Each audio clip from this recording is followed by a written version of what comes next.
Hello everyone, Michael here with the Daily Note 2 and 3 YouTube channel, and today I want to share something I discovered that not many people seem to know about, and this might be some interesting, maybe even exciting news to some of you. So the Galaxy Note 3, as it turns out, it can shoot 24p video. That means it can shoot video at 24 frames per second. And another thing is, you probably know this one, it can shoot 60p video, and it could shoot at that speed at 1080p, so it's going to be a big deal. To get to these settings, it's a little difficult to find, so let me show you where to enable it. So start the camera app. But one thing you'll see here is that you want to shoot video that fills up the entire screen, but you could see the video is not displaying the whole thing. It is because the picture resolution is not set at 16:9 resolution. So what you can do is go to the settings and change the photo size, change that to 16:9. And especially if you're shooting video, it'll help you better frame your shots. Next, if you want to take 60p or 60 frames per second video, just go to settings, click on this icon and select smooth motion. And here is some footage that I've shot using 60p video. Unfortunately, YouTube does not allow 60 frames per second video. They'll take that video and make it a 30 frames per second video, so it's really no fun to watch. So I've uploaded a copy to Vimeo, which does support 60 frames per second. Another thing I did want to mention about 60 frames per second video, if you're looking to do slow motion shots, I would say 60 frames per second at 1080p is going to be better than any of the slow motion options you can enable here.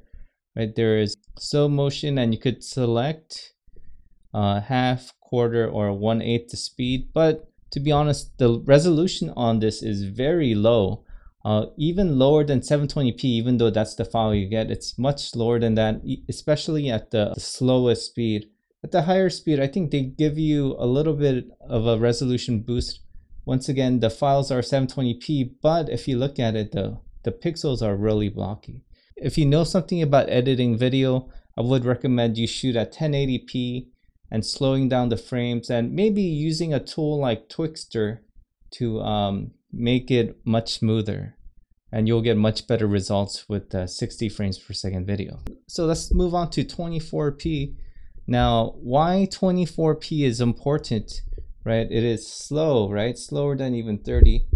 24p is an amazing thing to have because that is what movies are shot at, and it looks very cinematic in the right light. To enable 24p, you actually need to choose the right filter that comes up from the bottom, but you see there are no filters that's selectable here. It is because I've chosen that mode, right? That smooth motion. Just change that back to normal.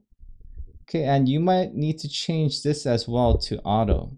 And you could see that up arrow showed up. Just select that. And the one that I found that lets me shoot 24p is faded color.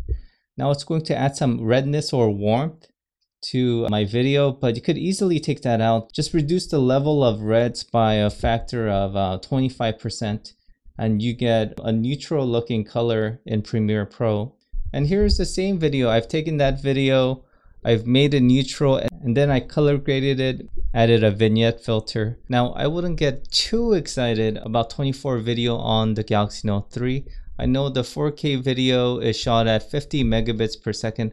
Unfortunately, there are none of those controls like that for the filters that lets you shoot at a higher bitrate, and it's not a high bitrate file, so don't expect to recover the highlights or recover the shadows. You could see that the shadows and the highlights do really well, but it is only because they are compressed.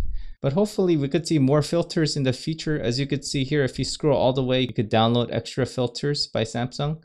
Most of them are free. There are some paid ones, but I really haven't seen anything too interesting yet. What I would really like would be a low contrast, high bitrate, neutral filter, and I would definitely buy that in a heartbeat. Other mentions, the 4K video. The 4K video is absolutely stunning. I'll post a link of a sample video of 4K video that I shot along with the other videos mentioned in this video. And if you haven't been to my channel yet, please come to my channel and check out my other videos on the Galaxy Note 2 and 3, and make sure you subscribe for more upcoming videos. Once again, thank you for watching.